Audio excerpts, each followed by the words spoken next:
Hi and welcome to Operation Occupation. I'm Fiona and today we're going to be exploring the occupation of making an ice cream. So as mentioned in the types of support presentation, it's recommended that we always complete an activity analysis when starting a new occupation. This helps us identify the different steps in the process and how each step could be modified to increase independence with the task. So now we need to think about what aspects the person can complete. Consider if they could complete more steps, if they had some aids and adaptations, if they had some verbal or visual supports, or if they had increased opportunities to practice. Okay, so now we have a plan. What do we need? So you can pick whatever flavour ice cream or sauce you might want, sprinkles, whatever you fancy. So thinking about things that might aid independence. So a suction bowl, this might be ideal for someone who would like not to have a cone, but maybe a bowl of ice cream, and they might want to eat independently. So a suction bowl could be used instead of the cone. It could be used to hold the ice cream when scooping it. It works best on a hard surface, and it's available in contrasting colours. So adapted cutlery is great to maximise independence with eating and preparing food. There's a wide range of available, so please contact OT if you think that there are any that you might benefit from. So Dyson is a reusable mat, non-slip mat. So similar to the suction bowl, but can be used with lots of different pieces of equipment. It could also be used for aiding grip. So for the purpose of today, it's going to be used to hold that ice cream tub stable for us. So visual schedules.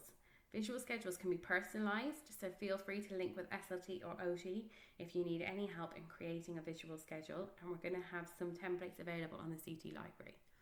So the visual schedule helps to sequence the activity and ensures the person knows what's expected and when. So you could use words and symbols, so you might benefit from a now and next, so keeping it into 2 steps, or maybe a full sequence like the one I've done at the side there. Okay, so ice cream, you scream, we all scream for ice cream, so let's get making our cones.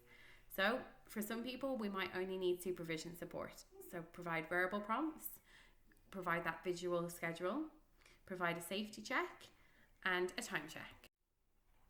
Okay, so what about somebody who's independent with aids? So here I've used Dyson to support the tub to allow me to scoop independently. I've used a beaker here to help stabilize my cone so that I can scoop my ice cream into the cone, and you can see there I'm using a thick handled spoon with a curved edge. Okay, then thinking about somebody who might need that hand over hand assistance. So you can see here the person is holding that ice cream tub while I'm scooping the ice cream out.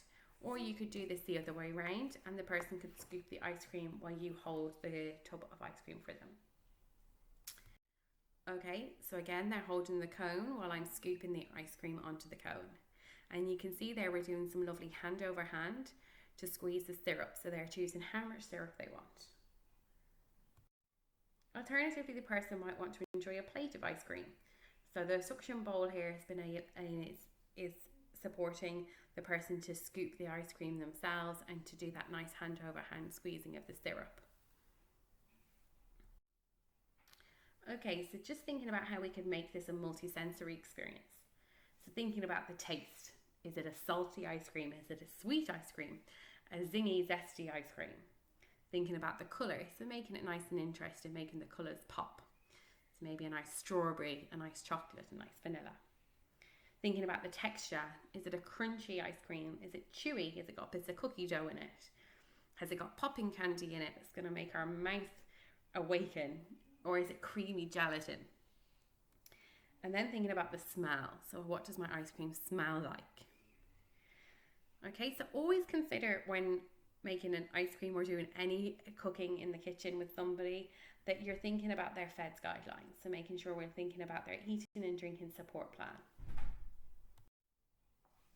Okay guys, that was today's ice cream challenge. So we would love if you guys could post your pictures and videos on the Gewistown Facebook page. Please feel free to contact the OT department if you have any questions or if you feel that some of the equipment talked about today would be a benefit. Next week, we're going to look at yoga and mindfulness. and an ADL activity like hanging out the laundry. Thank you.